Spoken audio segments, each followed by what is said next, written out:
First, measure out your starter into your bowl, and then go ahead and add your water, and then you're going to swish that around with your hands until it's nice and bubbly and all mixed in. Then you're going to go ahead and add in your flour. We have bread flour and wheat flour. Add in your salt, and then use your hands to mix it all together. You're going to use like a kneading motion to make sure all of the water gets absorbed into the flour and there's no dry spots. Cover that for 30 minutes and do your first stretch and fold. You're basically just pulling the outside of the dough into the center of itself, turning the bowl as you go. You only need to do this 4 times, but I do a few extra just to build a little more strength. What we're trying to do is build strength in the gluten and elasticity of the dough.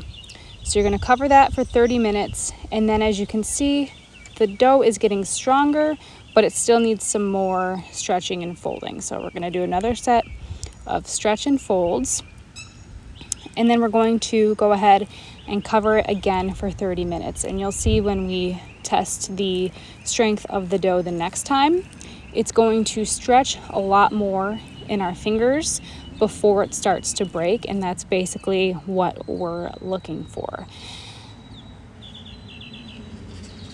Go ahead and cover it again for 30 minutes, and like I said, it's stretching a lot more this time without breaking. Now we're going to do a coil fold. So you're basically just going to pick it up and let its own weight kind of drag it down and fold over onto itself. So we do that basically 4 times, 1 time on each side, just turning the bowl as you go. After we do our first set of coil folds, we're going to cover it again for 30 minutes. Now test the strength again. Look at that. Look how far it's stretching without breaking. Perfect. We're going to do another coil fold. So the same thing that you did before. After this coil fold, you can either be done and move on to the bulk ferment, or you can do one more coil fold as I did here. I went ahead and covered it for another 30 minutes, and then I actually transferred it to another dish. This is optional.